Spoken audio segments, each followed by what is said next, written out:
आपको नमन, और ये चेयर पे बैठे मेरे चेयरमैन हो, आपको चरण वंदन। जिंदाबाद जिंदाबाद। और मैंने और जमीन पे बैठे मेरे जमींदारों और गद्दी पे बैठे गद्दारों। और इन्होंने अब 11वीं बार टिकट दिया। क्या ये हमें मोहम्मद गोरी परिवार से बनाना चाहते हैं? ये 16 बार हराना चाहते हैं? तो मैंने कहा है उन साक्य जी को जिनको टिकट दे दिया गया है, आमंत्रित किया गया है, पैराशूट उम्मीदवार बनाते। मैंने कहा है साक्यों का तुमको सुझाव साक्य जी, और क्यों कहा है कि जब 8 तारीख को रिजल्ट आएगा तो प्रथम पेज पे रघुराज सिंह का फोटो छपा होगा, लिखा होगा कि आदरणीय रघुराज साहब 3,26,911 वोटों से पराजित। तो मैंने इसलिए उन्हें सुझाव देना चाहा है कि है साक्यों का तुमको सुझाव साक्य जी, और लड़ना यहाँ से चुनाव साक्य जी।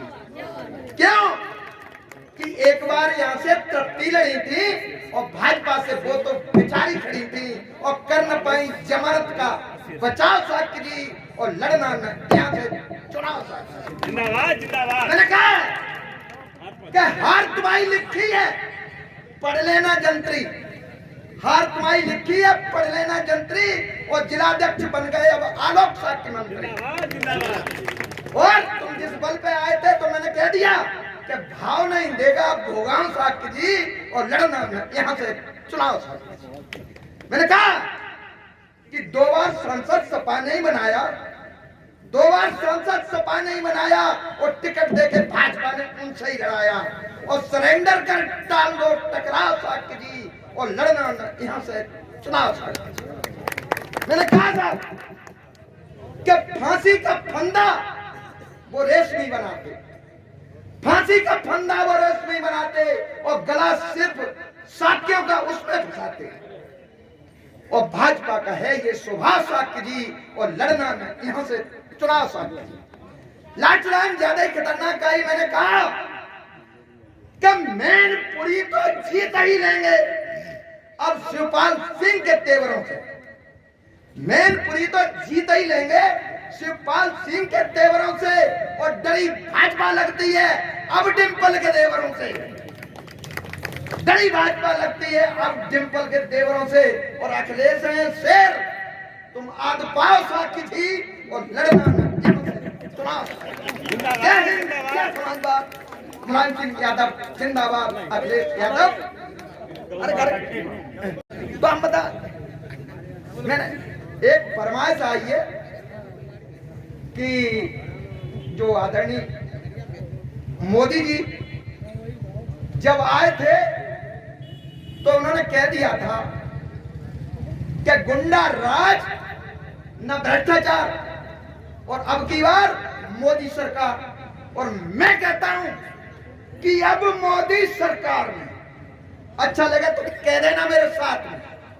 ये भाई मैंने कहा है कि जिंदा हो तो कम से कम जिंदा दिखाई दे। जना को सोच से बैठे रहो, कम से कम ताली देव से गाली देव कछु तो देव। मैंने कहा है कि पत्थर की तो पूजा करते और इंसानों से प्यार नहीं, पत्थर की तो पूजा करते इंसानों से प्यार नहीं, और गद्दी पर रहने के काबिल अब मोदी सरकार नहीं। क्यों कि वो पौधा क्या हरा होगा यदि प्रतिदिन कट्टी डाली हो, और उजड़ जाएगा वो गुलशन मक्कार ही जिसका माली है। ऐसे माली के उपवन में और खिल सकती है बाहर नहीं, गद्दी पर रहने के काबिल अब मोदी से कम यार मोह लेके आए। हम इतनी मेहनत का बेकार मोदी सरकार इतनी सही बात है भाई, हम इतनी का तो भेजने। मैंने कहा वो कहते नारी का सम्मान तुम करो तुम करो तुम करो तुम करो, लेकिन हम अपनी को घर में घुसने ही नहीं देंगे। ये है मोदी नीति। तो मैंने कहा कि नारी के सम्मान को किसने अपने कदमों से रौंदा है, नारी के सम्मान को किसने अपने कदमों से रौंदा है, और मेरे दिन कब अच्छे आएंगे ये पूछे बेन जसोदा है। और मोदी जी के कारण पर करती पत्नी इतबार नहीं, और गद्दी पर रहने के काबिल अब मोदी सरकार नहीं। मैंने कह दिया, वो कहते मेरा सीना 56 इंच का आमंत हो तो अपनी बात पे अड़ जाना, और नेताजी नहीं उनकी पुत्र वधू से मैनपुरी में लग जाना। जय वाह वाह। नेताजी नहीं उनकी पुत्र वधू से मैनपुरी में लड़ जाना। 33 करोड़ देवता भी फिर टाल सकेंगे हार नहीं, और गद्दी पर रहने के काबिल मैंने कहा। उन्होंने एक बार हमको और अपने जैसा बना दिया। उन्होंने कह दिया एक दिन कि हम 15 लाख रुपए हर गरीब के खाते में 15 दिन के अंदर ट्रांसफर कर देंगे। दुर्भाग्य से मैं हल चला रहा था, पत्नी हमारी मैके में थी। हमने कही अब विदा करी है तो कारता ही करेंगे, न तो ना ही करेंगे। दुर्भाग्य हुआ, न वो रकम आई और ना हमारी पत्नी आई। कौन ज्यादा मऊरुआ हो गए। तो मैंने कहा क्या हालत हुई फिर, कब दिन का मेरा चैन उड़ गया। अब नींद ना आती रातों में, पत्नी होना है भाई। क्या दिन का मेरा चैन उड़ गया, अब नींद ना आती रातों में। और 15 लाख कब आएंगे एक गरीब के खातों में। काट की हांडी याद रखो, चढ़ सकती है 2 बार नहीं, और गद्दी पर रहने के काबिल मैंने कहा। लाख चलान ज्यादा ही खतरनाक है साहब। इनके पास 2 तरह के सांड और हैं, एक फसली सांड और एक असली सांड पियरी पकड़िया वाला। मैंने कहा कि फसली सांड फसल हमारी साफ नष्ट कर जाती है। फसली सांड फसल हमारी साफ नष्ट कर जाते हैं, और फसली की रखवाली करते तो असली घर में घुस जाते हैं। फसली की रखवाली करते तो असली घर में घुस जाते हैं। इन गौ माता के पतियों का क्यों करते उपचार नहीं, और गद्दी पर रहने के काबिल। जय हिंद, जय समाजवाद। अखिलेश यादव, डिंपल यादव।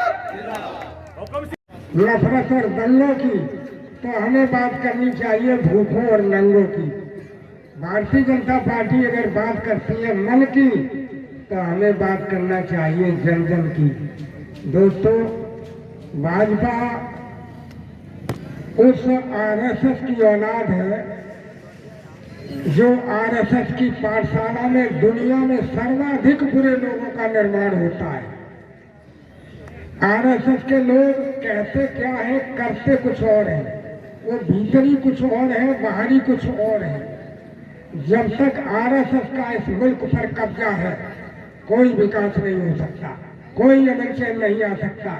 और इसलिए नहीं आ सकता क्योंकि भाजपा और आरएसएस उस सोच को मान्यता देते हैं, उस हिटलर के सोच को मान्यता देते हैं जो हिटलर कहा करता था कि आम आदमी को इतना कुचल दो कि वो पेट भरने को ही अपना विकास समझने लगे।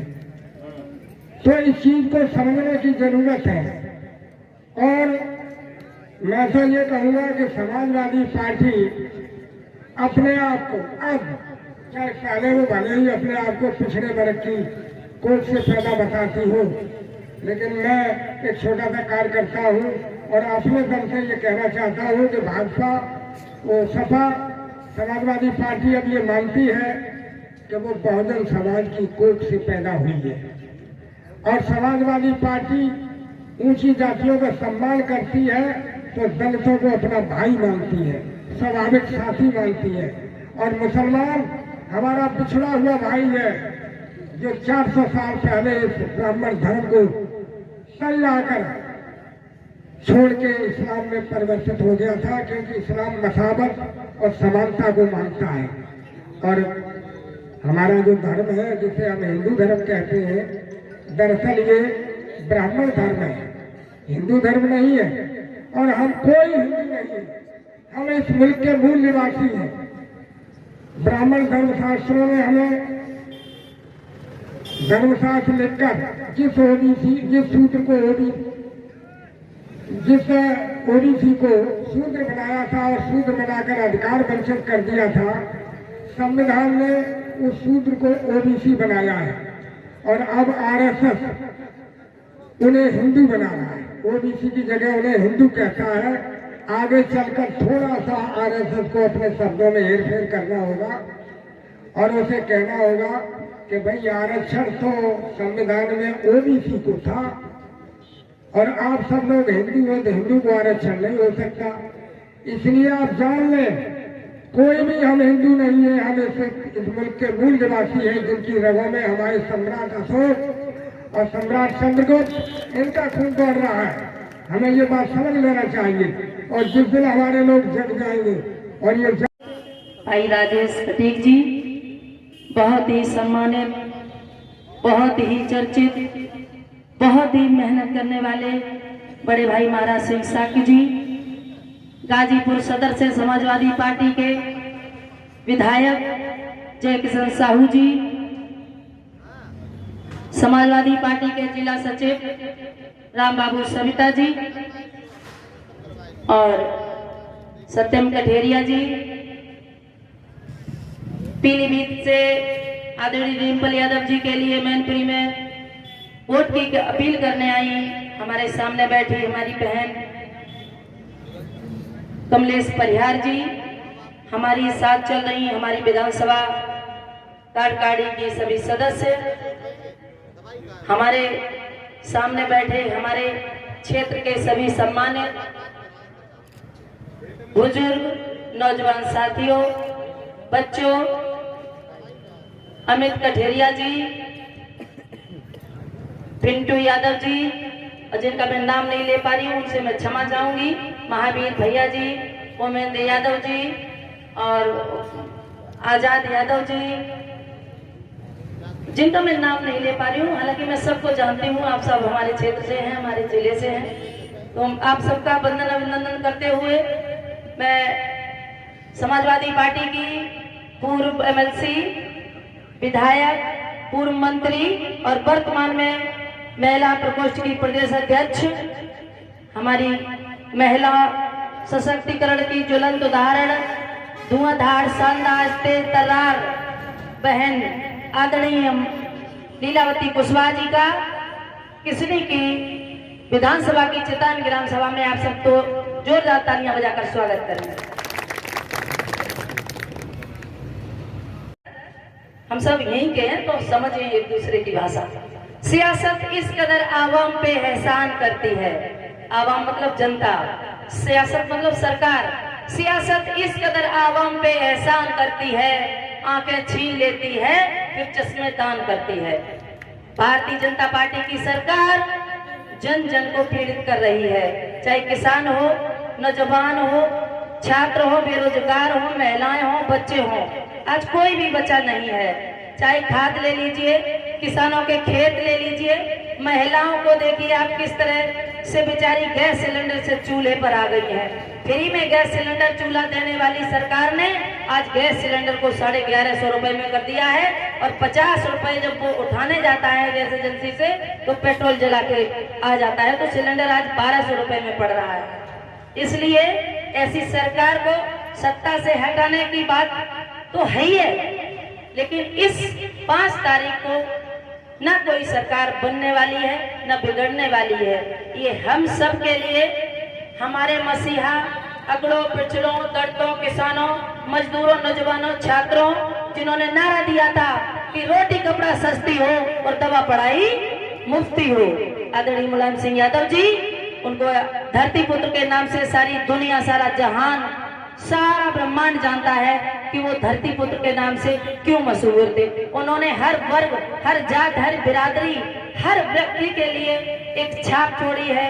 जीवन स्तर को ऊंचा बनाने के लिए उन्होंने जो काम किया था, उसके लिए हम सभी के लिए 5 तारीख को पूर्ण आहुति देने का समय आया है। इसलिए मैं आप सबसे, सभी क्षेत्रवासियों से, जो लोग यहाँ पे उपस्थित हैं, अपील करती हूँ, अनुरोध करती हूँ, निवेदन करती हूँ कि आप सब 5 तारीख को साइकिल वाला बटन दबा करके आदरणीय डिम्पल यादव जी को भारी से भारी वोटों से जिता करके भेजने का काम करेंगे। 2 लाइन कहूंगी अपनी अध्यक्षा जी। पल पल की खबरों को देखने के लिए चैनल को लाइक, सब्सक्राइब और शेयर जरूर करें।